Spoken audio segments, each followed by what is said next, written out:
Welcome to Daily Wisdom, Walking the Path with the Buddha, a podcast shared by David Roylance. This podcast is dedicated to guiding you to completely eliminate the discontent mind and the suffering it causes by attaining enlightenment. Learn and practice the teachings of Gotama Buddha that will guide you to fully attain a peaceful, calm, serene, and content mind with joy.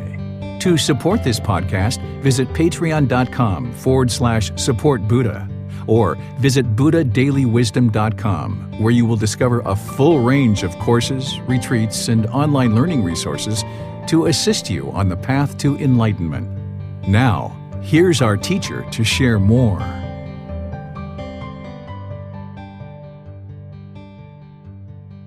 Sawadee Kap. Hello and welcome to Daily Wisdom, Walking the Path with the Buddha. Today is our Pali Canon and English study group where we study the words of the Buddha. We're in volume 9, which is titled The Six Sense Bases. Today we're going to be discussing chapters 31 through 40, which are 10 individual chapters that you could have read before class or after class that have the words of the Buddha. And these are mostly very short. Some of them are half a page or a page long. It's not a full chapter like 20 pages or 50 pages, which you might be used to. They're very short chapters.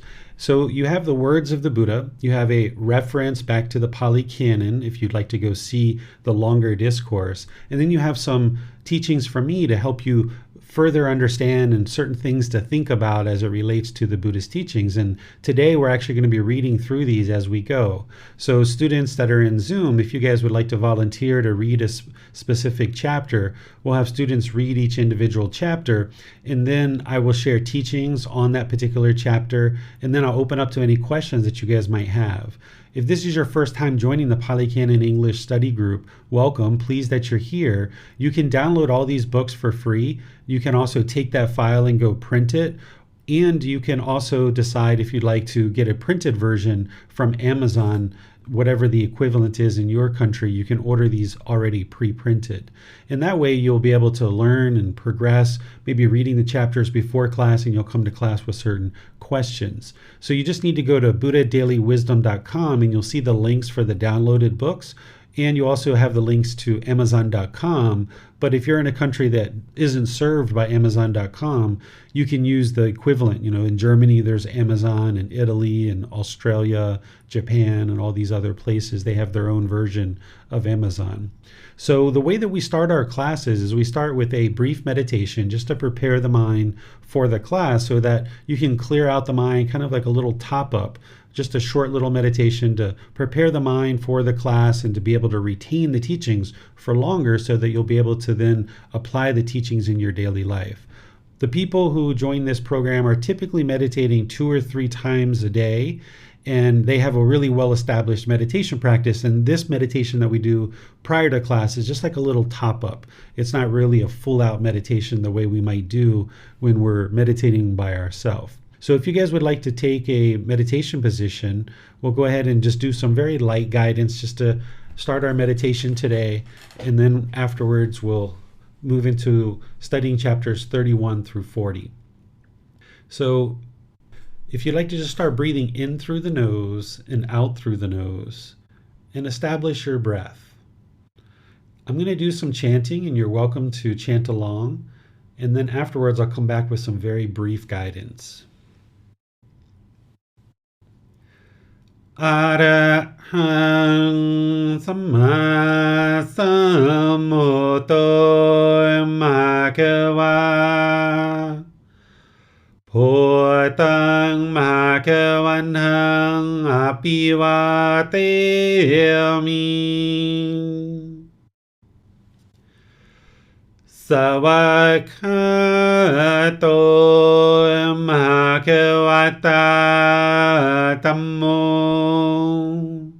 Dhammang Namasami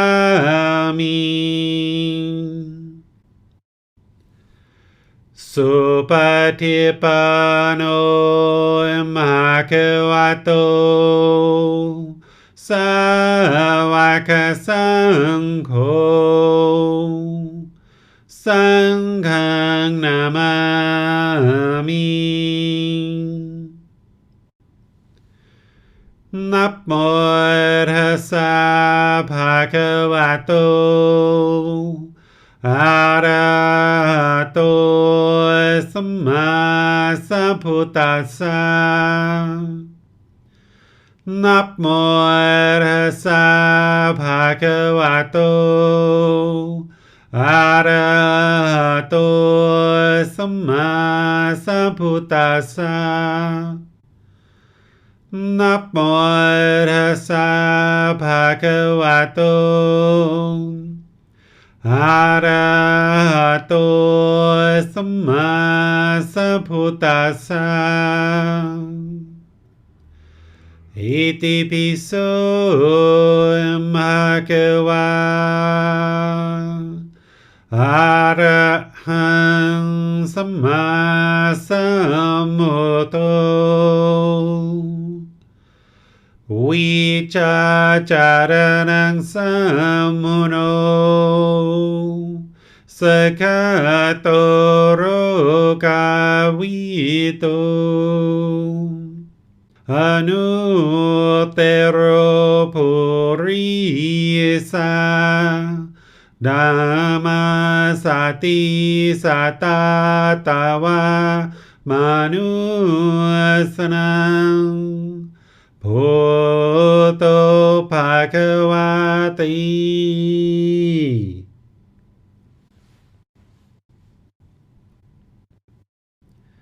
Okay, you should be breathing in through the nose and out through the nose. Taking a nice gradual breath in through the nose, experiencing the full breath. And then whenever you get to the exhale, breathing out through the nose, experiencing the full breath. Fixate the mind on the sound of the breath or the sensation of air moving into the nose. This is the present moment. Whenever you observe that the mind is not on the breath, cut that off, let it go, and come back to the breath, the present moment. Breathing in and out.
ปิวาเตมิสวากขาโตมหะคะวะตาธัมโมธัมมังนามาสามิสุปฏิปันโนภะคะวะโตสาวกสังโฆสังฆังนามามินะโมตัสสะภะคะวะโตอะระหะโตสัมมาสัมพุทธัสสะนะโมตัสสะภะคะวะโตอะระหะโตสัมมาสัมพุทธัสสะนะโมตัสสะภะคะวะโตอะระหะโตสัมมาสัมพุทธัสสะอิติปิโสมหะคะวะอะระหังสัมมาสัมพุทโธวิจาจารณังสัมโมโนสักขะโตโรกาวิโตอนุเตโรภูริสาธัมมาสติสัตตาตาวามานุสนังพุทโธภควาติ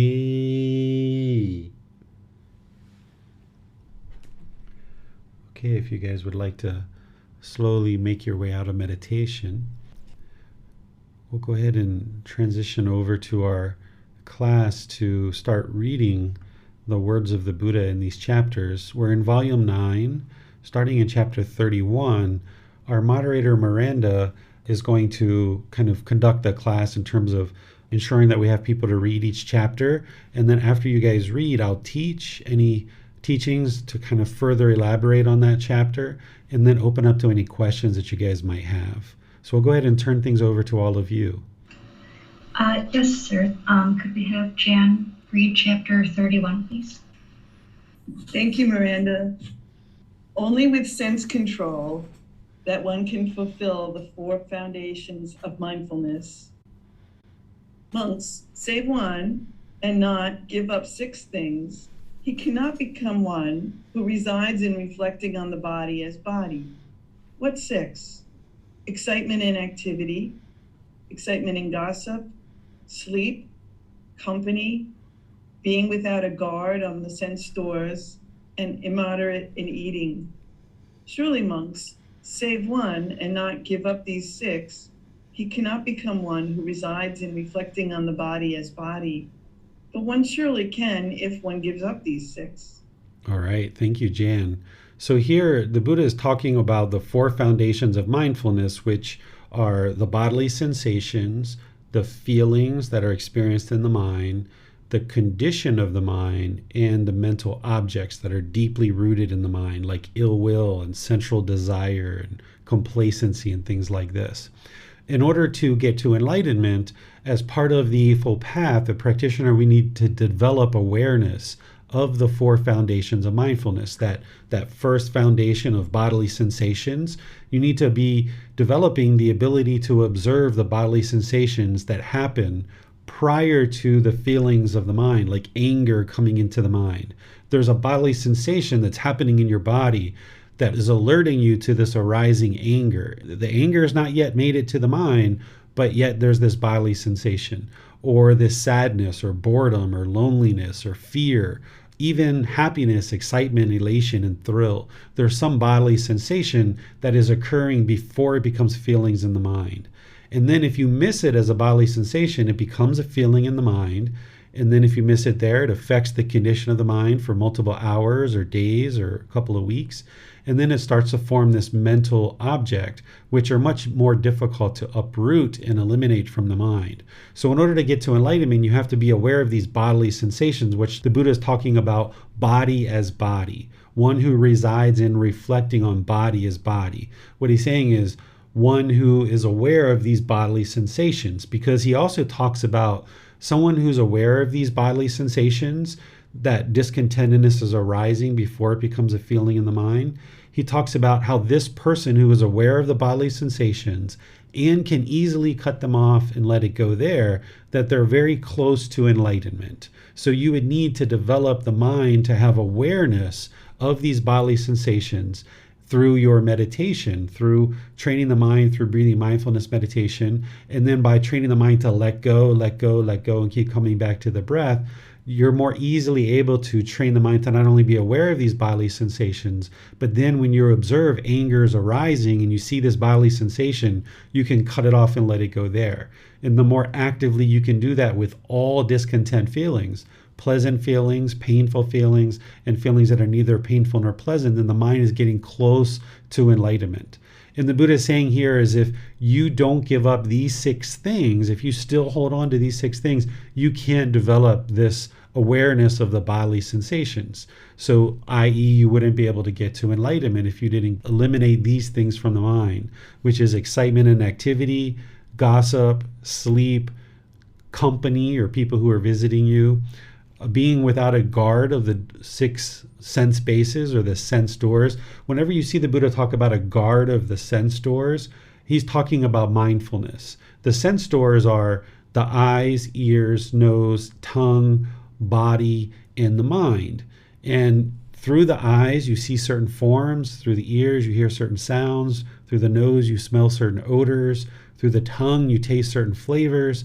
Through the body, it comes into contact with certain physical objects, and then there's certain mental objects in the mind. And the way that you gain control and discipline over the mind is that you have this guard, this mindfulness or this awareness of mind of these 6 sense bases or these sense doors, because that's what the mind is craving through. When we talk in the Four Noble Truths about craving, desire, attachment, and this mental longing with a strong eagerness, the mind is longing through these sense doors. We don't talk about it in the Four Noble Truths because there we're just giving an introductory talk on what's causing the discontentedness. But now later, as you get deeper into your practice, you start to understand that what the mind is doing is it's longing and yearning, having this craving, desire, attachment through these sense doors. And you're either going to experience this agreeable contact through the sense doors, which produces pleasant feelings, or you're going to have this disagreeable contact, which produces painful feelings. And what you're trying to do is guard that with mindfulness, that you're aware that the mind is doing this. And then when you see it, longing and yearning for pleasant feelings through any of these sense doors, then you cut that off and let it go and bring the mind back. Because as long as the mind is longing for these pleasant feelings, it's only a matter of time before these painful feelings are experienced. And then there's this moderation of eating that the Buddha teaches. During his lifetime, he only ate 1 time a day prior to noon. Nowadays, people will kind of eat about twice a day, but there's nothing wrong with eating 3 times a day either. But when you're eating, you would like to just kind of eat in moderation. Whereas if you're gorging yourself on food, then this is the senses. This is the eyes, the nose, the flavor of the tongue, having this central desire, longing and yearning to kind of gorge on food. So a person who's moving closer and closer to enlightenment, they'll tend to eat smaller portions of food. They'll eat in moderation. So eliminating these 6 things, the Buddha is saying, okay, then you're kind of able to develop this 4 foundations of mindfulness, and particularly being able to observe the bodily sensations. But if you hold on to just one of these things, then he's saying, okay, you're not going to be able to develop this awareness of the bodily sensations. What questions do you guys have on this chapter? Yes, sir. On Facebook, Amina asks a question about excitement and activity. A friend who we had not seen for a couple of years came for a visit. At first, the mind was really excited and felt the stomach get butterflies. And then at that point, I started to say to the mind, no matter if the visit happens or not, be content regardless. It worked this time, but oftentimes it does not, as it feels hard to let go of happy excitement. Any guidance would be appreciated. Yeah, what you did is perfect, Amina, is that you became aware of the bodily sensation, which is the butterflies, because you were having this excitement in company, people coming to visit you, and maybe you were having excitement in the activities that were going to be undertaken when this person comes. And when you observe that, you cut it off and let it go. That's the way to do it. There's nothing else other than that. Because if you are training the mind in breathing mindfulness meditation and you're practicing generosity, this is training the mind to let go, let go, let go. And now you're becoming aware of that, and you just do that more and more frequently as you see that occurring.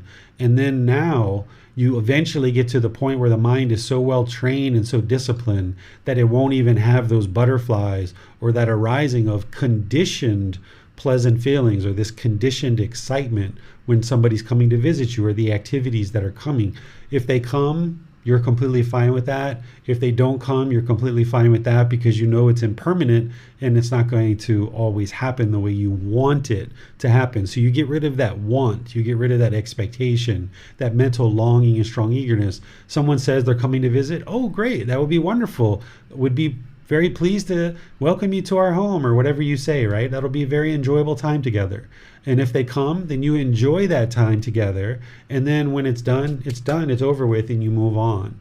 And then if for some reason they call you prior to coming, like, oh, we can't come, this other thing came up, we're not able to come. Oh, no worries. We can get together another time, because you already understood when you made the plans that this plan may or may not happen. This plan is impermanent. So if you get ahead of the curve like you did and not allow the mind to cling and crave and yearn for that person to come, when they can't come, then your mind won't be shaken up by that. So that's the real key here, is to be aware of those bodily sensations that the mind is trying to have craving here. There's trying to be these pleasant feelings that are arising. The mind wants to get all excited, but you're not going to let it. And then when you knock that down more and more, the mind won't do that, because it's been so well trained, because you keep pulling it back and pulling it back. Thank you, sir. Mm-hmm. Jan has her hand raised, so let's go to her. Thank you, Miranda. Thank you, Teacher David. In my family, we recently experienced the death of a family member, and I feel intellectually fine about it. I don't feel distraught or upset particularly, but I've discovered that when I'm meditating, I start to cry, and I just cry. I can't cut it off. I can't stop it. Kind of comes and goes. So I don't know if you have any guidance for me about this. Yeah, so just keep going. This is normal. And, it's not that you want to hold back your cry, right? Like I'm sure, had that really good cry that after you're done, you're like, oh my goodness, I feel so much better. So holding on to the crying and the sorrow, that's not what the Buddha is teaching, is to hold on to it. He's not teaching that. He's teaching to let it go, so that if you feel that, okay, sorrow is coming to the mind and you cry, okay, just let it go. You didn't catch it as a bodily sensation. It's coming into the mind as a feeling. Just cry, let it cry, let the mind cry. And then eventually you'll get to the end of that. And maybe you need to cry 5, 10, 20 times, who knows? But each time when you're done, just be done with it and move on. Mm-hmm. The ideal thing would be, to be able to cut it off and let it go as a bodily sensation. But since there is craving there's some kind of attachment to this person. That's what's arising these feelings. And sometimes you just need to have a really good cry, and that's a way to let it go. Thank you. Mm-hmm. Yeah. Let me share this, because it's connected to Mina's question too, is, if there's craving there, and you experience the arising of the butterflies like Amina talked about, or in your case, Jan, you're experiencing this arising of the crying, that's not the problem, right? The rising of the butterflies isn't the problem. The The crying isn't the problem. The challenge is that there's craving, desire, attachment there. The butterflies and the crying is the symptom. It's telling you, the mind's telling you, and the body's telling you, hey, there's some craving here.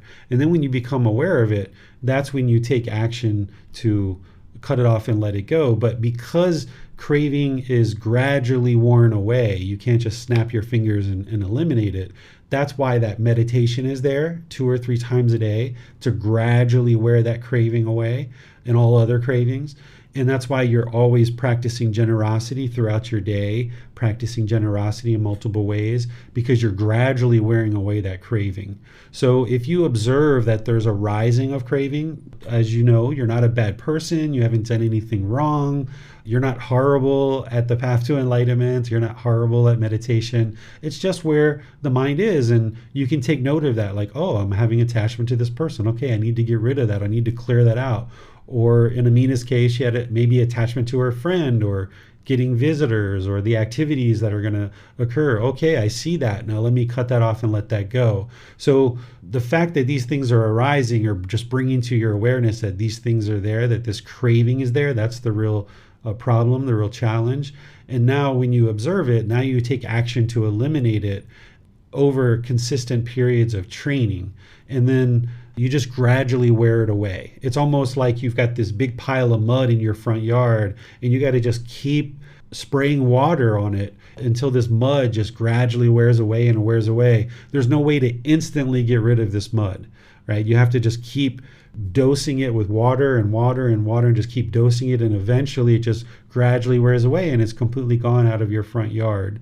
And it's the same thing with these cravings. As you just become aware of those bodily sensations, you become aware that it's causing these feelings in the mind, you try to more actively cut it off and let it go. But you're not going to always be able to do that right away or easily, particularly if the cravings are very deeply rooted or if the attachment's deeply rooted. But then you keep with that ongoing meditation of breathing mindfulness meditation and generosity, and this is squirting the water on that craving and gradually wearing them away over a consistent long-term period of time.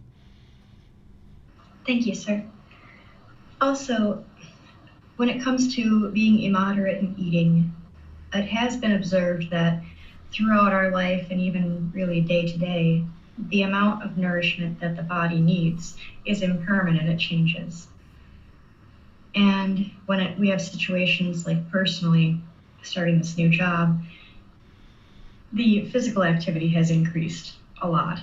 So there's more of a need for more food. So how do we keep an eye on knowing that we're just eating to nourish the body in times like that where the physical activity has increased, so that we're not being immoderate in eating, but we're still meeting our caloric requirements? Sure. The way that you manage this is you maintain the present moment, awareness and being in the present moment, and you eat until the hunger pains are gone. You're not interested in going beyond that, where you're just gorging and gorging and gorging. So where you feel full, where the body feels full, that's where okay, I'm done eating here. But you're right, your caloric intake and what you need is going to go up and down. It's impermanent.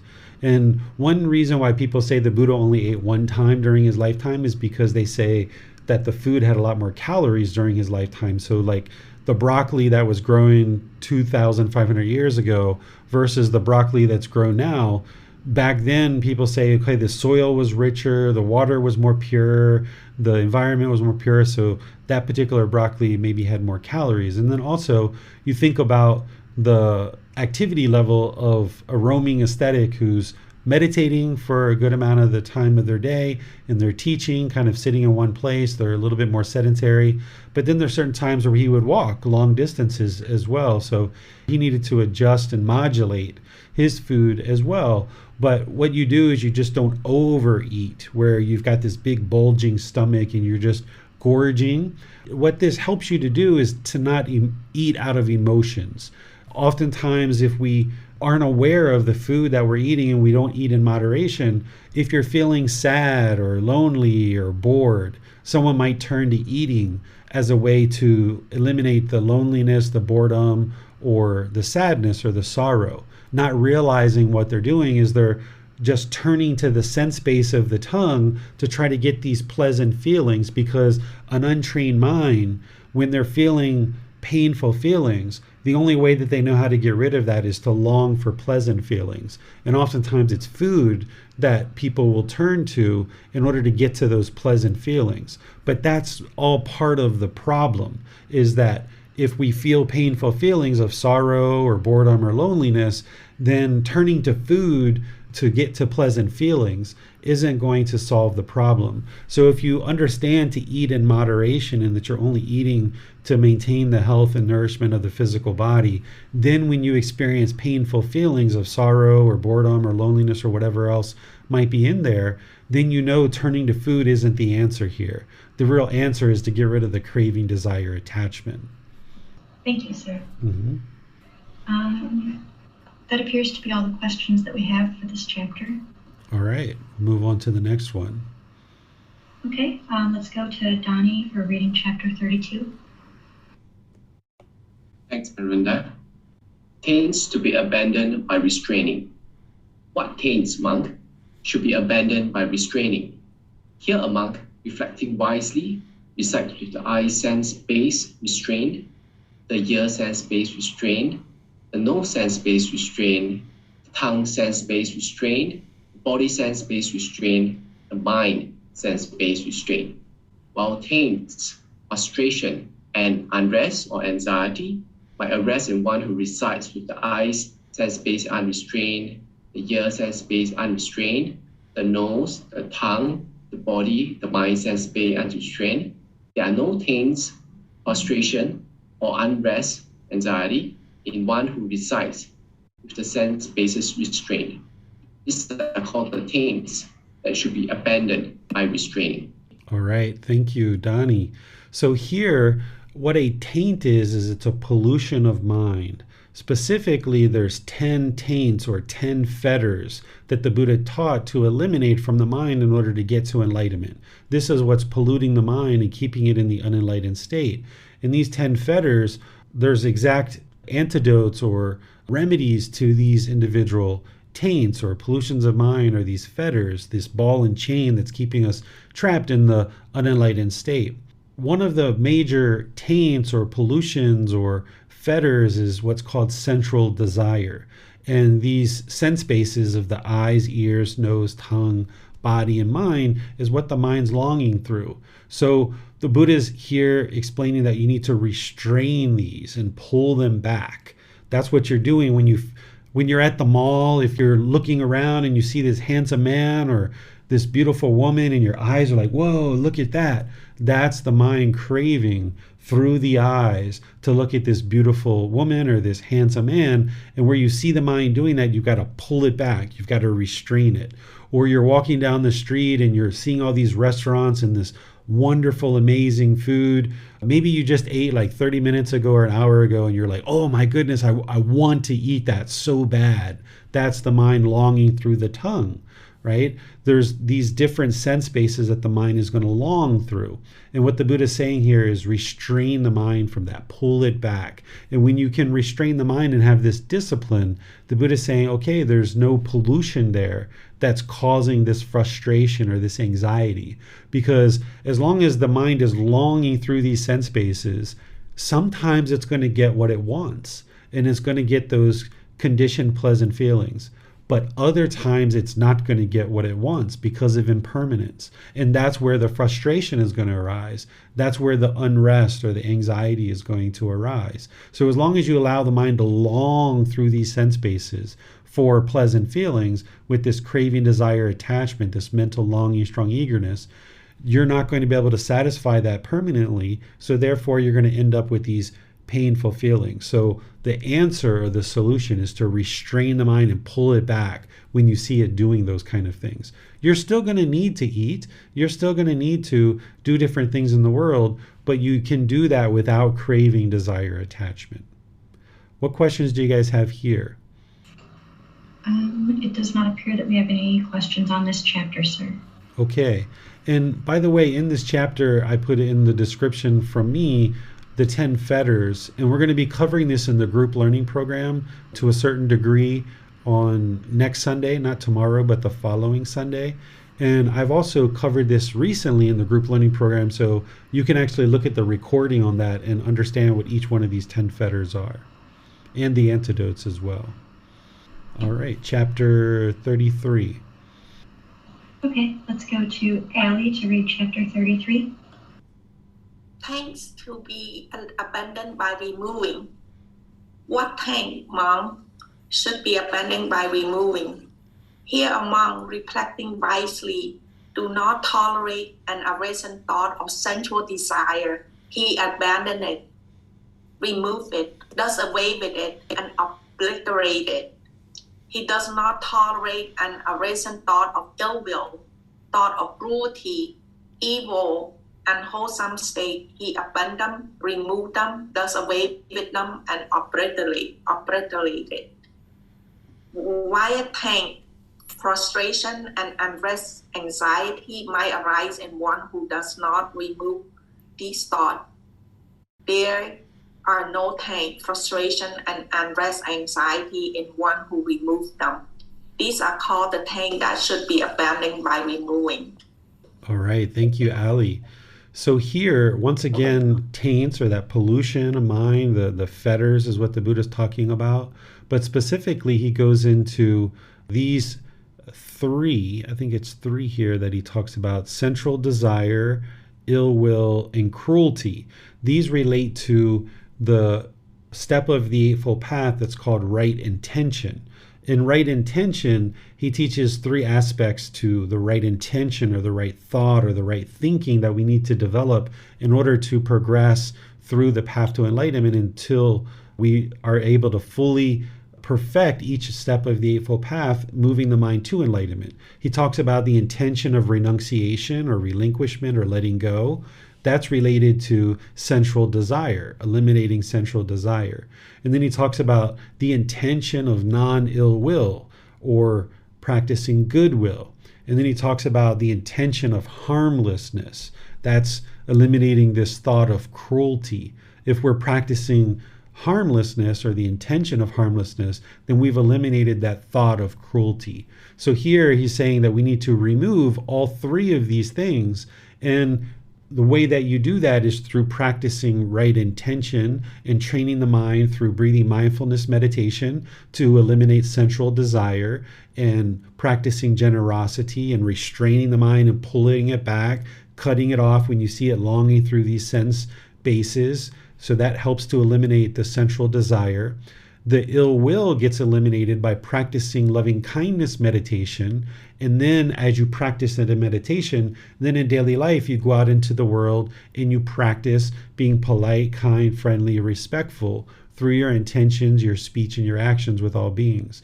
This helps you to not only eliminate ill will, but it also helps you to eliminate this cruelty and this harmfulness, right? Being harmful to other beings. So practicing loving kindness and also practicing compassion. Loving kindness is this genuine interest in seeing all beings be well, and compassion is concern for the misfortune of others. So we cultivate these in meditation to uproot this ill will and this cruelty, and then we are practicing now this loving kindness and compassion in our daily life towards all other beings. And this is what removes these pollutions of mind. And now when we remove those pollutions of mind, the Buddha is saying, okay, you're not going to experience frustration. You're not going to experience this unrest or this anxiety because you've removed these things from the mind. And in reality, you need to remove all 10 of the fetters to get to enlightenment. But the Buddha is specifically talking about frustration here as part of this particular teaching. But you can also experience lesser versions of the various discontent feelings that come up in the mind. And when you eliminate all 10 fetters, then you will no longer experience any discontentedness. The mind will be completely peaceful, calm, serene, and content with joy permanently for the rest of your life. But here he's really honing in on these three, specifically connecting it over to right intention. You can see that connection if you understand what right intention is as part of the Eightfold Path. So what questions do you guys have on this chapter? Sir, to double check understanding of this, as you know, the mind used to have a lot of anxiety to the level of panic attacks and being unable to actually physically do certain things in life. So is this saying that because of bringing my practice closer to the middle and removing thoughts of ill will and unwholesome states and practicing breathing mindfulness meditation, are those two things why there's been such a decrease in the level of anxiety experience, sir? Yes, when you're eliminating these pollutions of mind, then you're going to see a decrease in discontentedness. And when they're ultimately eliminated 100%, that's where you won't see any discontentedness whatsoever. This is where in modern society, we think that anxiety or stress or anger, these are the things we oftentimes consider them a mental illness, and people are told that there's a defect in the brain. But when you deeply learn and practice the Buddha's teachings, you can see that this is not actually true. All that's really transpiring is there's this untrained mind.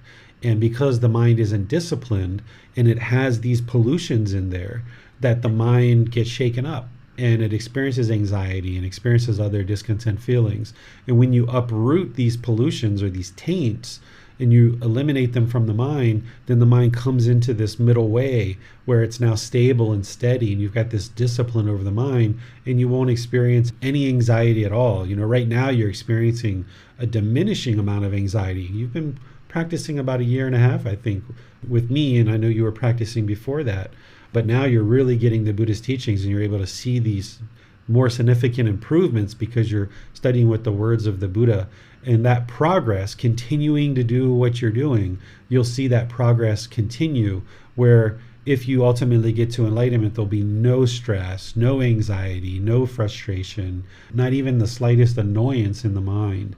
And it's through completely developing the mind and training the mind through the entire Eightfold Path. You can't just say that it's just breathing mindfulness meditation, or it's just generosity, or it's just right intention, or it's just right speech, but it's this comprehensive approach to training the mind through this entire path to enlightenment. Thank you, sir. You're welcome. That appears to be all the questions we have on this chapter, sir. All right, we'll go to chapter 34. Benefit when taints abandoned. Monks, when for a monk the taints that should be abandoned by restraining have been abandoned by restraining, when the taints that should be abandoned by removing have been abandoned by removing, then he is called a monk who resides restrained with the restraint of all the taints. He has severed craving, flung off the fetters, and with the complete elimination of conceit, he has made an end of discontentedness. All right, thank you, Miranda. This is describing somebody who's gotten to enlightenment, and the Buddha describes it in different ways and different approaches and different wording.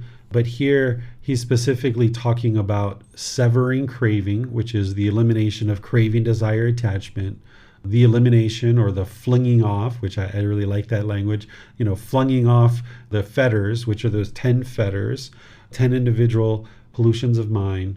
And one of those pollutions is conceit. So with the complete elimination of conceit or arrogance or pride, judging others, measuring and comparing each other, having done all of these things, then the Buddha says, okay, this is the end of discontentedness. So by eliminating the 10 fetters, the mind is completely purified. The mind has eliminated discontentedness. It's experiencing this peaceful, calm, serene, and content mind with joy. Never again will it ever experience any discontentedness. And there won't be rebirth either, that you won't come back into the world and experience this all over again countless times as we've been doing in the past.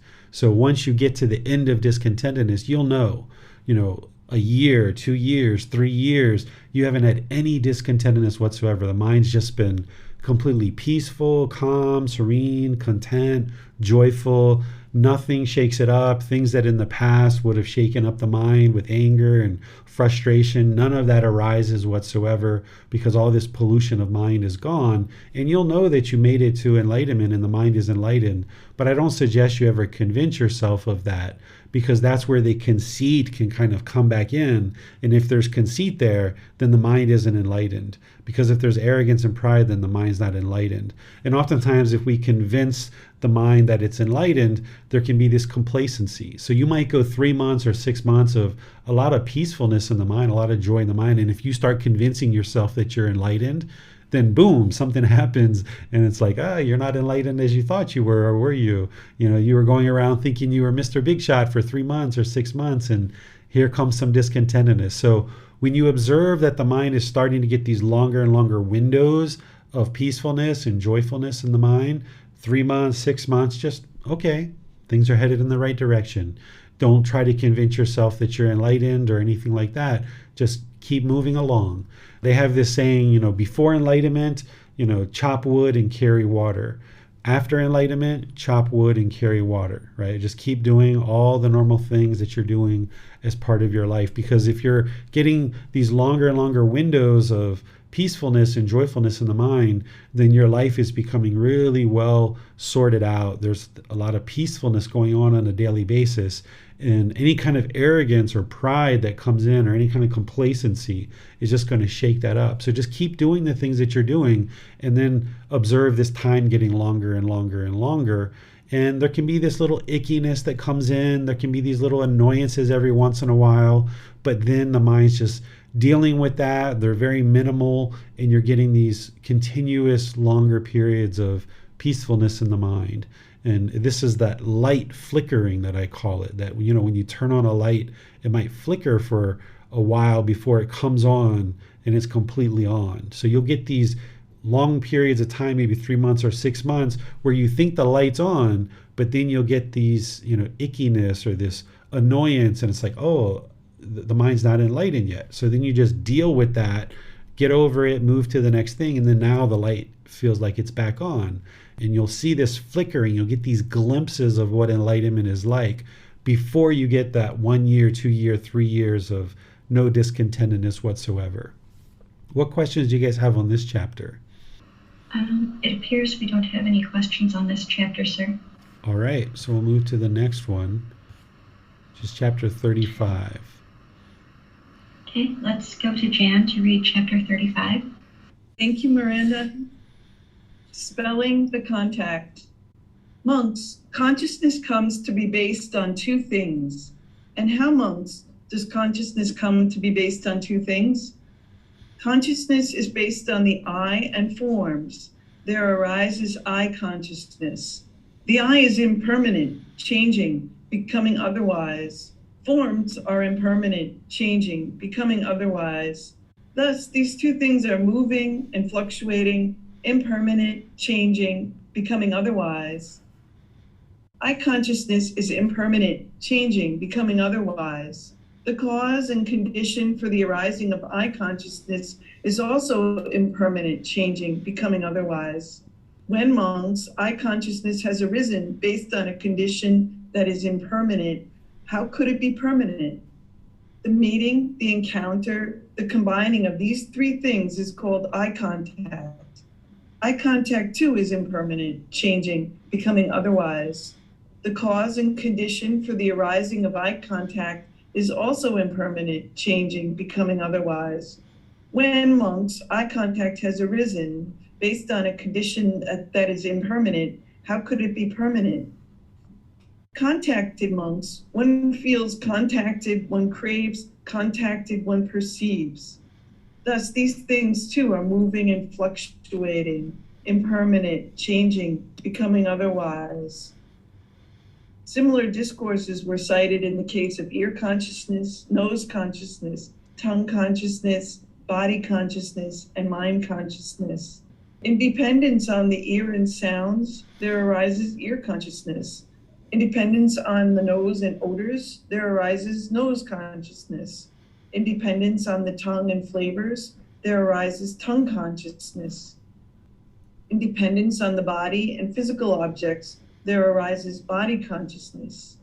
In dependence on the mind and mental objects, there arises mind consciousness. The ear, nose, tongue, body, and mind are impermanent, changing, becoming otherwise. Mental objects are impermanent, changing, becoming otherwise. Thus, two things are moving and fluctuating, impermanent, changing, becoming otherwise. Mind consciousness is impermanent, changing, becoming otherwise. The cause and condition for the arising of mind consciousness is also impermanent, changing, becoming otherwise. When monks, mind consciousness has arisen based on a condition that is impermanent, how could it be permanent? The meeting, the encounter, the combining of these three things is called mind contact. Mind contact, too, is impermanent, changing, becoming otherwise. The cause and condition for the arising of mind contact is also impermanent, changing, becoming otherwise. When monks, mind contact has arisen based on a condition that is impermanent, how could it be permanent? Contacted monks, one feels, contacted one craves, contacted one perceives. Thus, these things too are moving and fluctuating, impermanent, changing, becoming otherwise. It is in such a way, monks, that consciousness comes to be based on two things. All right, thank you, Jan. So let me explain this and then help you understand how you can use it in your day-to-day life in terms of what the Buddha is calling dispelling contact, okay? So first he's saying that there's this I and there's these forms. This is the internal sense base and the external sense base. When the I sees a form, then there's I consciousness, which is the third thing, which is the awareness in the mind that the I has seen a certain form. So the I sees an agreeable form or sees a disagreeable form. The mind is aware of that, which he's calling I consciousness. And this is then called contact. So these three things is contact. So it happens not only with the eyes, it also happens with the ears, the nose, the tongue, the bodily contact, and the mind. There's these 6 things that are internal sense bases, and then there's these 6 things that are external. And when the mind becomes aware of those, then there's certain feelings that occur, there's certain cravings that occur, and then the mind longs and yearns for this to be permanent. But what the Buddha is explaining to you is all of this is impermanent. The I seeing a certain form and the awareness of that in the contact that you're going to have with this form is impermanent. Hearing a certain sound and the awareness that sound is there and the contact with that sound is impermanent. These are all things that you can verify for yourself. You can independently verify this. Certain odors that you experience, whether it's a pleasurable odor, agreeable odor, or a disagreeable odor, that there's the nose, then there's the odor, then there's the awareness that that odor is there, and there's some contact. All of these things are impermanent. Okay, that's what he's saying here.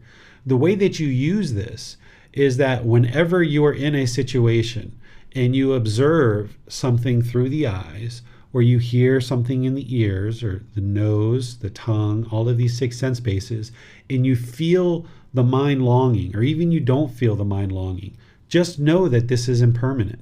So this is how you get ahead of the curve. So say that you're on this drive, you pull up to this mountain and you get out and you're like, oh my goodness, look at this amazing view. Right away, you should think this is impermanent. Let me just enjoy it for what it is. Let me look around. Let me enjoy it. Let me take some pictures, whatever it is. But just know that it's impermanent. And you're going to need to get in the car at some point and you're going to leave. Whereas if you get out and you're like, oh my goodness, this is so amazing. I could just stay here for days and days and days. This is the most outstanding view that I've ever seen. I wish I could just stay here forever. This is the mind craving permanence because it has this feeling of observing this beautiful view, and now the mind is craving for it to be permanent. So what you do is you get ahead of that whole curve because the Buddha is explaining to you that all these things you're coming in contact with are impermanent. So you can enjoy it for the moment and then just don't allow the mind to cling to it. That's how you train the mind through these teachings, is that the Buddha is alerting you to this natural law of existence. He's guiding you. He's explaining to you that all these things you come in contact with are impermanent. So now with that wisdom, what you do is whenever you're involved in anything that you're involved in, you just always acknowledge that you know it's impermanent, and therefore by recognizing that in the mind up front, then that kind of protects the mind so that the mind doesn't try to cling to it. And this is how you can use a teaching like this to protect the mind. And then as you do that multiple times, eventually you don't have to consciously tell the mind that all the time, because the mind just automatically knows not to ever cling. But as you're developing your practice, you might have to consciously tell the mind that multiple times before it finally gets it and it doesn't cling anymore. So getting ahead of the craving, knowing that there's these feelings that are going to arise, then as soon as there's these feelings, then the mind's going to start craving that and wanting it to be permanent. You get way ahead of that. And where you see the bodily sensations arising, you cut that off and let it go, and you say, hey, this is impermanent. Let me just enjoy it for the moment, and then it's going to be over. And that's how you can protect the mind. And this is how you dispel contact. So when you have contact through the six sense spaces, you don't allow the mind to grab onto it and cling onto it, wanting it to be permanent. What questions do you have on this chapter? It does not appear there are any questions on this chapter, sir. All right, so we'll go to chapter 36. Okay. Let's go to Donnie to read chapter 36. Thank you, Brenda. By way of right intention, monks. Whatever a monk frequently thinks and reflects upon, that will become the disposition of his mind. If he frequently thinks and reflects upon thoughts of sensual desire, he has abandoned the thought of renunciation or letting go to cultivate the thought of sensual desire, and then his mind leans to thoughts of sensual desire. If he frequently thinks and reflects upon thoughts of ill will, he has abandoned the thought of non-ill will to cultivate the thought of ill will, and then his mind leans to thoughts of ill will. If he frequently thinks and reflects upon thoughts of cruelty, he has abandoned the thought of harmlessness to cultivate the thought of cruelty, and then his mind leans to thoughts of cruelty. Just as the last month of the rainy season in the autumn, when the crops thicken, a cattle worker would guard his cows by constantly tapping and poking them on this side and that with a stick to check and curb them. Why is that? Because he sees that he could be beaten, imprisoned, fined, or blamed if he let them stray into the crops. So too, I saw in unwholesome states danger, dishonor, and defilement, and in wholesome states the benefit of renunciation or letting go, the aspect of cleansing. As I recite thus, diligent, dedicated, and determined, a thought of renunciation or letting go aroused in me. A thought of non-ill will arose in me. A thought of harmlessness arose in me. I understood thus. This thought of renunciation or letting go has arisen in me. This does not lead to my own harm, or to others' harm, or to the harm of both. It aids wisdom, does not cause difficulties, and lead to enlightenment. If I think and reflect upon this thought, even for a night, even for a day, even for a night and day, I see night and day. I see nothing to fear from it. But with excessive thinking and reflection, I might tire the body, and when the body is tired, the mind becomes disturbed. And when the mind is disturbed, it is far from concentration. So I steadied the mind internally, quieted it, brought it to singleness, and concentrated it. Why is that? So that the mind should not be disturbed. Monks, whatever a monk frequently thinks and reflects upon, that will become the disposition of his mind. If he frequently thinks and reflects upon thoughts of renunciation or letting go, he has abandoned the thought of sensual desire to cultivate the thought of renunciation or letting go, and then his mind leans to thoughts of renunciation or letting go. If he frequently thinks and reflects upon the thoughts of non-ill will, he has abandoned the thought of ill will to cultivate the thought of non-ill will, and then his mind leans to thoughts of non-ill will. If he frequently thinks and reflects upon thoughts of harmlessness, he he has abandoned the thought of cruelty to cultivate the thought of harmlessness, and then his mind leads to thought of harmlessness. Just as in the last month of the hot season, when the crops have been brought inside the villages, a cattle worker will guide his cows while staying at the root of a tree or out in the open. Since he needs only to be mindful that the cows are there, so too, there was a need for me only to be mindful that these states were there. All right. Thank you, Donnie. So here, the Buddha's once again talking about right intention, which is part of the Eightfold Path, that second step of the Eightfold Path, which is the intention of renunciation, the intention of non-ill will, and the intention of harmlessness. But this needs to be cultivated in the mind. And the Buddha is explaining that whatever we tend to frequently think of or that we frequently reflect upon, that's how the mind is going to be shaped, and that's the disposition of the mind. So if we allow the thoughts of sensual desire, ill will, and cruelty to arise in the mind, and we don't do anything about it, then the mind's going to have a tendency to have sensual desire, ill will, and cruelty in the mind. But instead, if when we observe those things, we cut them off and we let them go, we eliminate them, we instead reflect on the thought of renunciation, the thought of non-ill will, the thought of harmlessness, then by cultivating the mind in that way, then that's what the mind's going to lean towards. That's the disposition of the mind, that you're interested in eliminating this sensual desire. You're interested in eliminating this ill will. You're interested in eliminating this cruelty by practicing renunciation, non-ill will, and harmlessness. And he connects it to cattle because he taught a lot of people, in the rural villages and stuff, and they were very familiar with cattle workers and so forth. And he talks about this cattle worker who is, kind of minding the herd of cows, and they need to constantly be aware of these cows when the crops are out and the crops are bearing and close to harvest.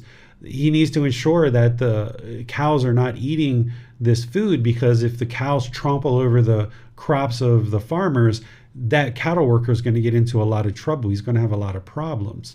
So same thing is, if we allow sensual desire, ill will, and cruelty to reside in the mind, there's going to be a lot of danger. There's going to be a lot of harm. There's going to be a lot of struggles. And that's what the Buddha is talking about here. But he says what he did as part of his path to enlightenment is he remained diligent, dedicated, and determined to arise this renunciation or letting go, this thought of non-ill will and this thought of harmlessness. And by arising that and training the mind and cultivating that, that's always there. Instead of being constantly aware and worried about whether these cows are going to damage the crops of the farmers because of the danger involved there, instead it's like, okay, once these thoughts are cultivated, that there's this intention of renunciation, this intention of non-ill will, and this intention of harmlessness, now the cattle worker can be at ease. It's like the farmers have taken the crops in, and now the cows can kind of roam, and he can just sit down and relax by the tree, knowing that the cows are where they are, that they're not going to cause any harm.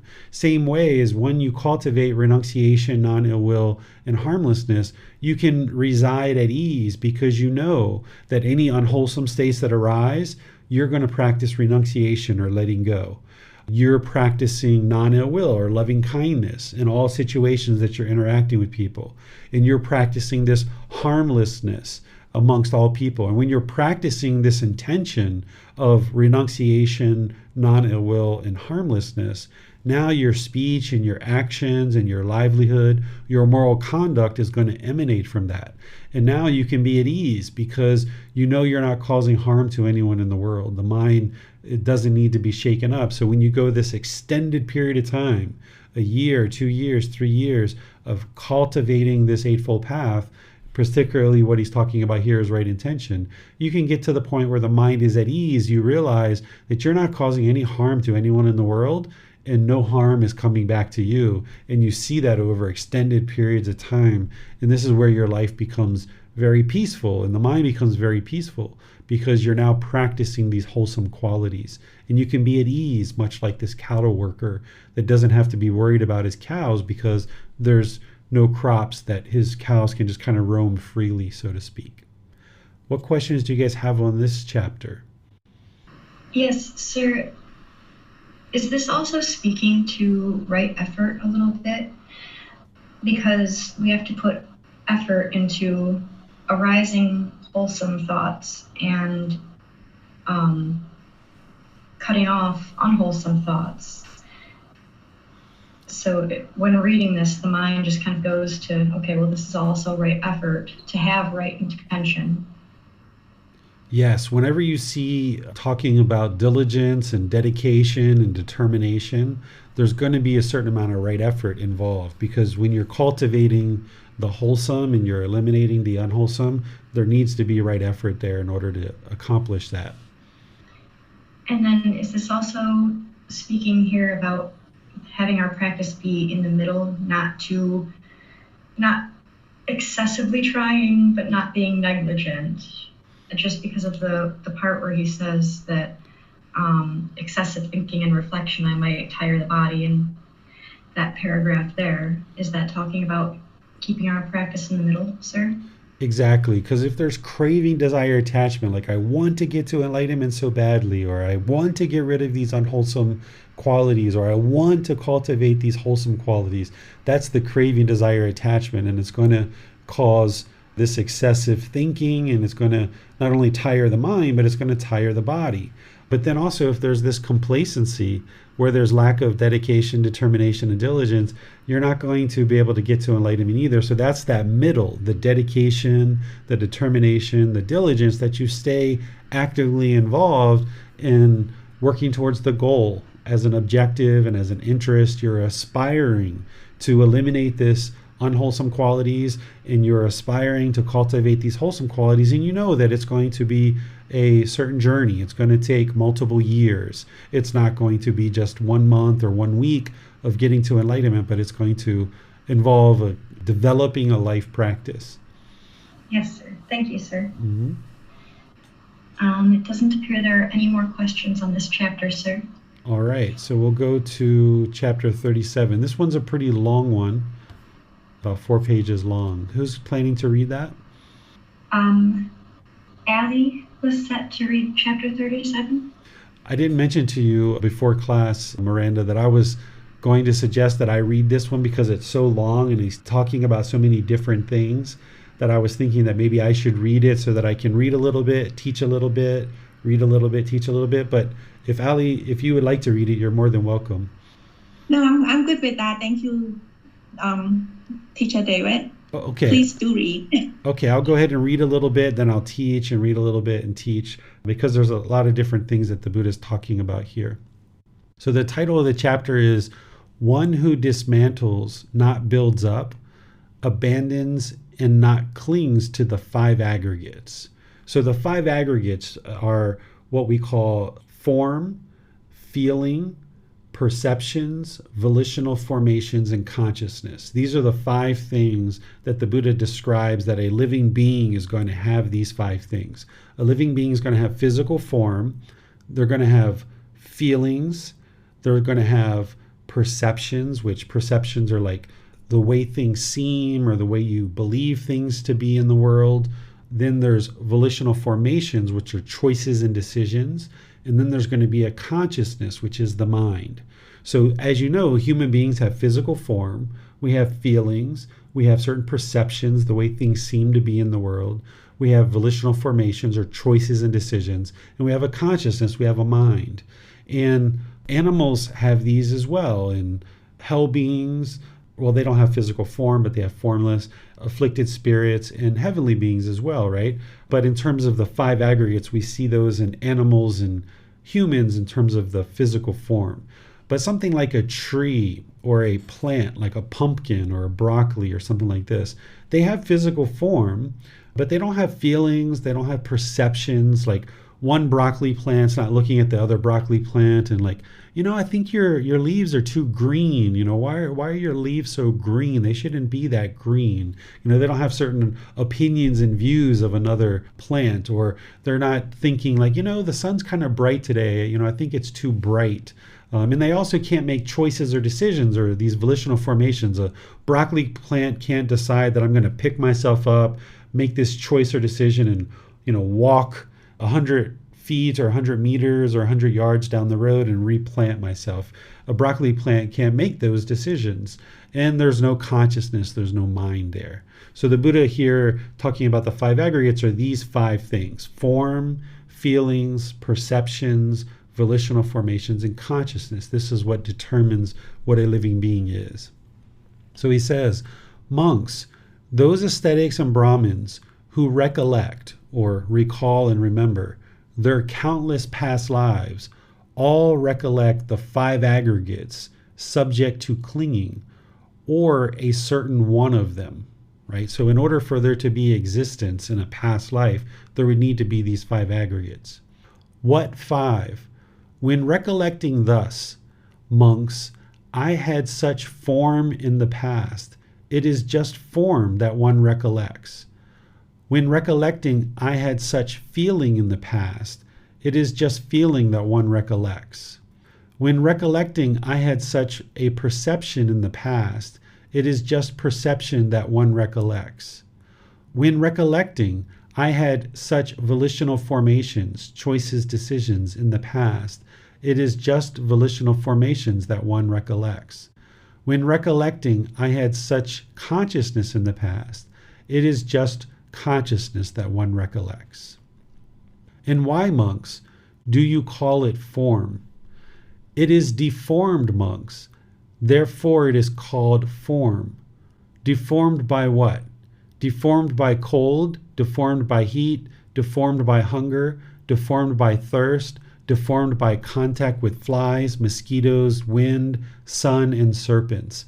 It is deformed, monks. Therefore it is called form. So this physical form that the Buddha is talking about as part of the 5 aggregates, he's saying, okay, I call it form because essentially it's impermanent. It's going to be deformed by cold, heat, hunger, thirst, contact with these flies, mosquitoes, wind, sun, and serpents. So that's why he calls it form, because it can be deformed. It's this physical form of the body. And why, monks, do you call it feeling? It feels, monks. Therefore, it is called feeling. And what does it feel? It feels pleasure. It feels pain. It feels neither pain nor pleasure. It feels, monks. Therefore, it is called feeling. So this second aggregate of feeling, he's describing discontentedness. Conditioned pleasant feelings, conditioned painful feelings, and conditioned feelings that are neither painful nor pleasant. So pleasurable feelings or pleasant feelings are like happiness, excitement, elation, thrill, euphoria. Painful feelings are things like anger, sadness, frustration, irritation, annoyance, guilt, shame, fear. Neither painful nor pleasant. I usually put boredom and loneliness in there. Some people say that's kind of painful for them.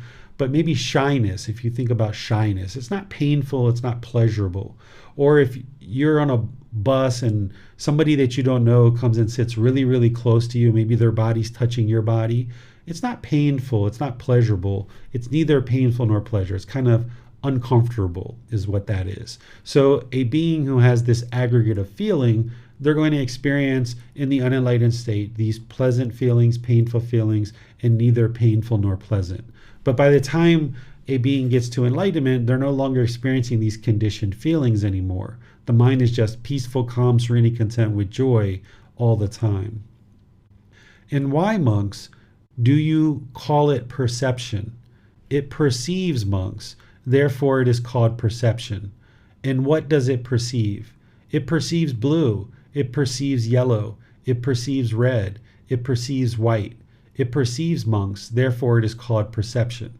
So what a perception is it's a belief or an opinion of the way things seem to be. So if you have a perception about what happened, you don't know whether it's true or false. You just have an opinion or a belief about something that's occurred. And When we cling to any of these five aggregates, including our perceptions, that's where we experience discontentedness. Because if you're clinging to your perceptions, your opinions and beliefs, that's where you are then going to then be experiencing discontentedness, because you're clinging to the way things seem to be, the way that your opinions and beliefs are. You're clinging to these and you don't know whether they're true or false. So perception is your opinions and beliefs of the way things seem to be. And why, monks, do you call them volitional formations? They construct the conditioned, monks. Therefore, they are called volitional formations, choices, decisions. And what is the conditioned that they construct? They construct conditioned form as form. They construct conditioned feeling as feeling. They construct conditioned perception as perception. They construct conditioned volitional formations as volitional formations. They construct conditioned consciousness as consciousness. They construct the conditioned, monks. Therefore, they are called volitional formations, choices, decisions. There's other places in the Buddha's teachings where he describes volitional formations as well. What volitional formations are is choices or decisions.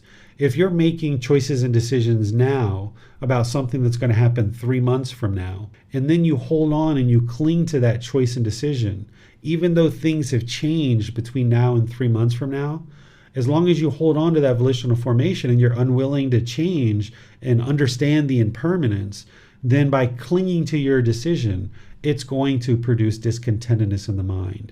So what you do instead is you might have certain things you're planning to do 3 months from now. You might have certain decisions that you're starting to formulate about 3 months from now, but you don't cling to them. As you gain more and more insight over the next 3 months, be willing to change your decisions and let go of the decisions you made 3 months ago based on this new information that you've gotten. That's how you ensure that you're not clinging to volitional formations. And why, monks, do you call it consciousness? It recognizes, monks, therefore it is called consciousness. And what does it recognize? It recognizes sour, it recognizes bitter, it recognizes pungent, it recognizes sweet, it recognizes sharp, it recognizes mild, it recognizes salty, it recognizes bland. It recognizes, monks, therefore it is called consciousness. So this is the awareness of the mind. And here the Buddha is specifically talking about awareness through the tongue. But you saw in that previous chapter where he talks about eye consciousness, ear consciousness, nose consciousness, tongue consciousness, body consciousness, and mind consciousness. So the mind becomes aware of this input that's coming in through the 6 sense bases. And when you have this awareness of what's coming through the 6 sense bases, that's where there's the potential for conditioned pleasant feelings, conditioned painful feelings, conditioned feelings that are neither painful nor pleasant. And then when those feelings arise, there's the potential for there to be craving or desire, attachment, this mental longing and strong eagerness. So as long as the mind is clinging and holding on to this consciousness, it's one of those 5 aggregates, it's going to experience discontentedness. Therein, monks, the instructed noble disciple reflects thus, I am now being consumed by form. In the past too, I was consumed by present form. If I were to seek excitement in future form, then in the future too, I shall be consumed by form in the very same way that I am now being consumed by present form. Having reflected thus, he becomes indifferent towards past forms. He does not seek excitement in future form, and he is practicing for the distancing towards present form, for its fading away in its elimination. And then, of course, the Buddha spoke the same thing related to feelings, perception, volitional formations, and consciousness. What he's getting to here is, remember when he first started talking, he was talking about somebody who is recalling their past lives and observing that they had past lives. And the Buddha is saying, okay, what you're really observing is these 5 aggregates of form, feeling, perception, volitional formations, and consciousness. That's what you're actually observing when you're observing past lives. And now what he's saying is, okay, you should be indifferent towards past lives or these forms or these feelings, these perceptions, volitional formations, and consciousness that occurred in the past. These past lives, you should be indifferent to them because essentially those past lives don't really matter. And then he's saying you shouldn't excite in future lives and existing in the future, in the cycle of rebirth.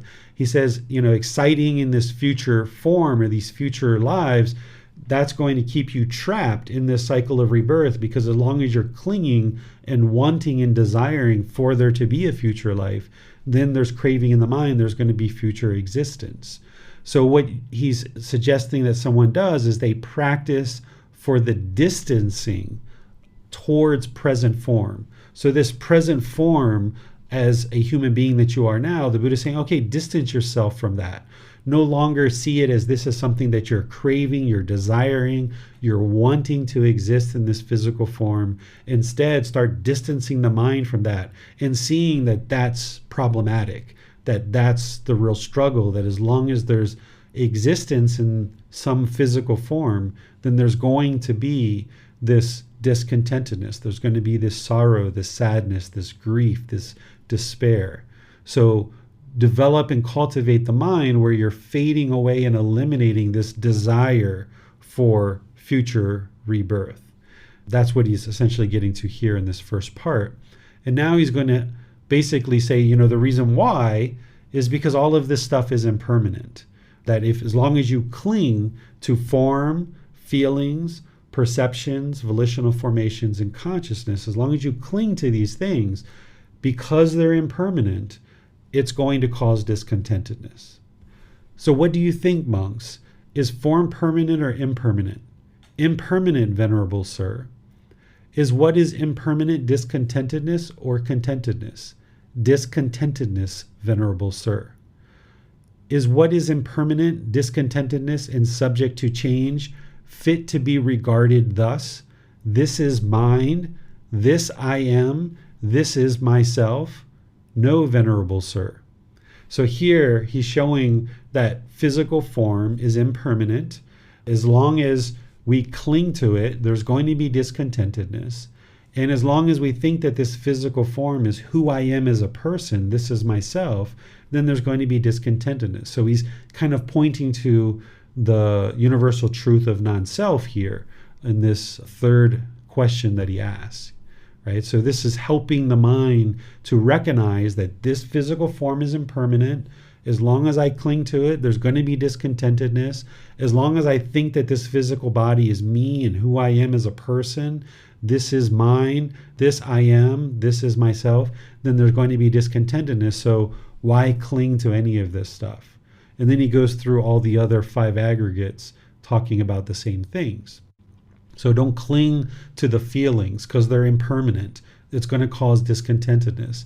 Those feelings that you experience in the mind, that's not who you are as a person. The perceptions, they're impermanent. Don't cling to them because it's going to cause discontentedness. You are not your perceptions, your opinions and beliefs of the way things are in the world. That's not who you are as a person. Your choices and decisions that you've made in the past, those are impermanent. If you cling to them, it's going to cause discontentedness. That's not who you are as a person. So if you chose to steal, if you chose to have sexual misconduct, if you chose to do harmful things in the past, that's not who you are as a person. Those are just decisions that you made. They're impermanent. You're beyond that now, and you can improve your decision making going forward. And as long as you cling to it and you think that this is who you are as a person, then you're going to be discontent because of it. And the same thing about consciousness or the mind, that it's impermanent, that as long as you cling to what's going on in the mind and the mind itself, then there's going to be discontentedness. And this mind, this self-identity that's in the mind, it's not who you are as a person. It's impermanent. It's not the self. It's not who you are. Therefore, monks, any kind of form whatsoever, whether past, future, or present, internal, external, gross, or subtle, inferior or superior, far or near, all consciousness should be seen as it really is with correct wisdom thus: this is not mine, this I am not, this is not myself. So again, he's pointing to the universal truth of non-self, saying none of these things are who you are. These 5 aggregates of form, feelings, perceptions, volitional formations or choices and decisions, and consciousness or the mind, this is not who you are as a person. These are just things that have come together for this existence, and they're impermanent. This is called, monks, a noble disciple who dismantles and does not build up, who abandons and does not cling, who scatters and does not amass, who extinguishes and does not inflame. And what is it that he dismantles and does not build up? He dismantles form and does not build it up. He dismantles feeling, perception, volitional formations, consciousness, and does not build it up. And what is it that he abandons and does not cling to? He abandons form and does not cling to it. He abandons feelings, perceptions, volitional formations, consciousness, and does not cling to it. And what is it that he scatters and does not amass? He scatters form and does not amass it. He scatters feeling, perception, volitional formations, consciousness, and does not amass it. And what is it that he extinguishes and does not inflame? He extinguishes form, feelings, perceptions, volitional formations, consciousness. He does not inflame it.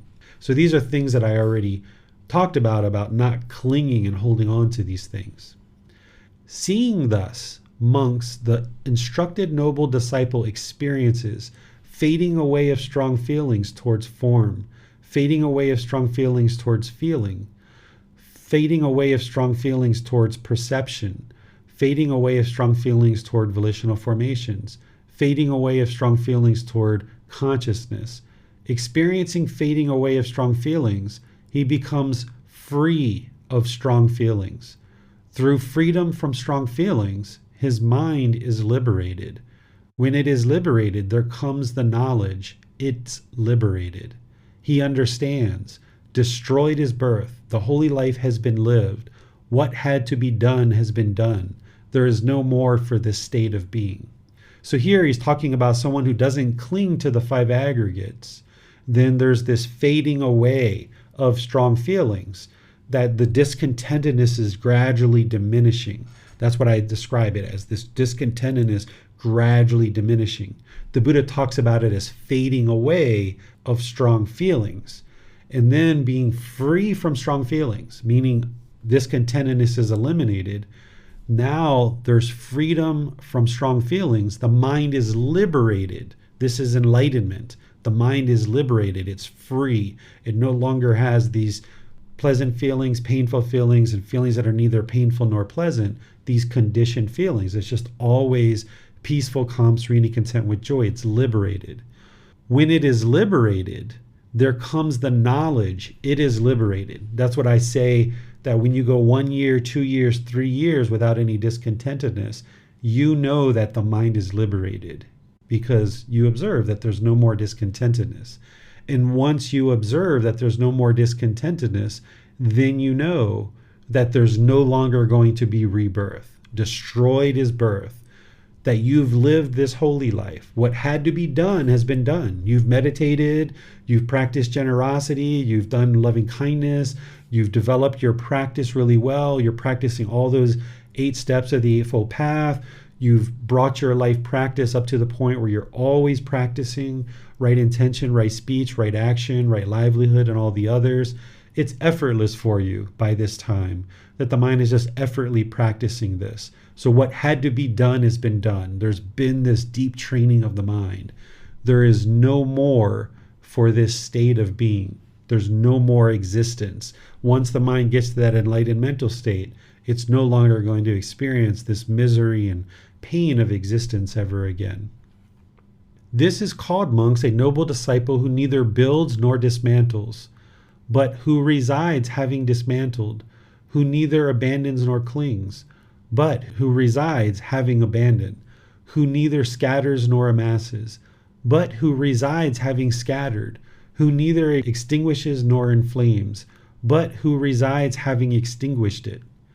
And what is it, monks, that he neither builds up nor dismantles, but resides having dismantled? He neither builds up nor dismantles form, but he resides having dismantled it. He neither builds nor dismantles feeling, perception, volitional formations, consciousness, but resides having dismantled it. So dismantling the 5 aggregates means that you're no longer going to be reborn, that you are no longer building it up by clinging to it, that you have let go of clinging to these 5 aggregates. And what is it that he neither abandons nor clings to, but resides having abandoned? He neither abandons nor clings to form, but resides having abandoned it. He neither abandons nor clings to feeling, perception, volitional formations, consciousness, but resides having abandoned it, no longer having a desire to exist in this cycle of rebirth. And what is it that he neither scatters nor amasses, but resides having scattered? He neither scatters nor amasses form, feeling, perception, volitional formations, consciousness, but resides having scattered it. And what is it that he neither extinguishes nor inflames, but resides having extinguished? He neither extinguishes nor inflames form, feeling, perception, volitional formations, consciousness, but resides having extinguished it. When monks, a monk is thus liberated in mind, the heavenly beings together with Indrid, Brahma, and Pajapati pay homage, respect to him from far away. Homage, respect to you, O thoroughbred man. Homage, respect to you, O highest among men. We ourselves do not directly know, dependent upon what you meditate. Okay, so what he's talking about here is that once a human being becomes liberated, the heavenly beings, along with these other beings that they respected during the lifetime of the Buddha, respect this individual for having attained enlightenment. And they respect from far away. You know, they're not right next to you handing you a certificate, but he's saying, okay, beings, heavenly beings and these other beings respect someone who's purified the mind, getting all the way to enlightenment and liberating the mind. And the Buddha is saying, okay, these people respect you, or these beings respect you, in terms of looking at you as a very high practicing individual, right? The Buddha is describing as, O thoroughbred of a man, or O highest among men, which is essentially like, okay, this is a very wholesome person, is what the Buddha is explaining, is this person is very wholesome.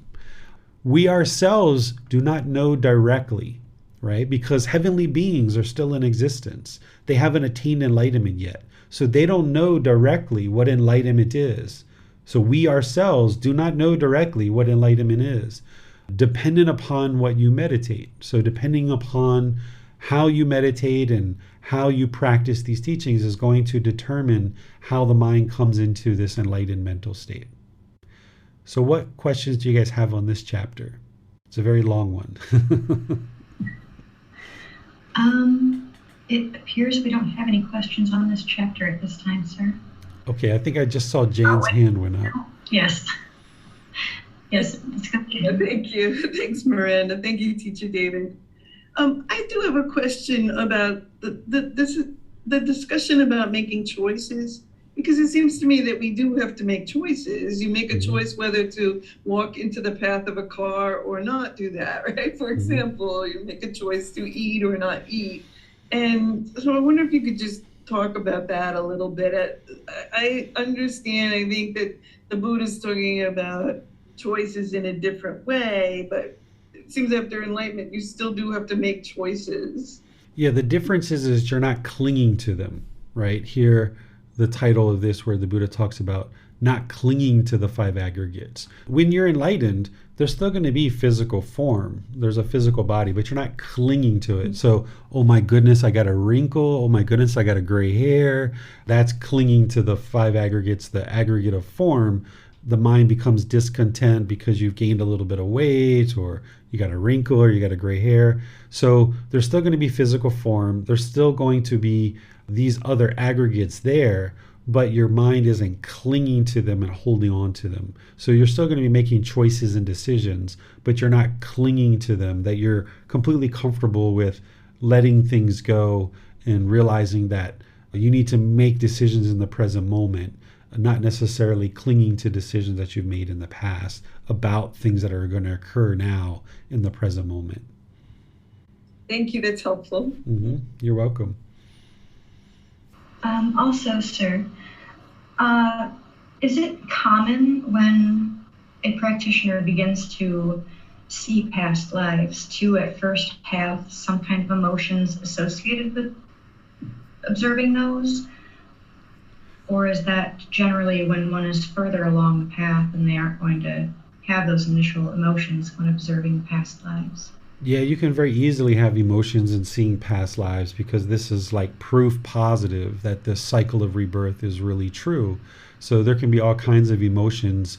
The important thing is to calm the mind, bring it to the middle, and just realize what it is it's just the past lives. It's just the mind having these residual memories of past lives. You're not a special person. You don't walk around with arrogance or pride when these things occur.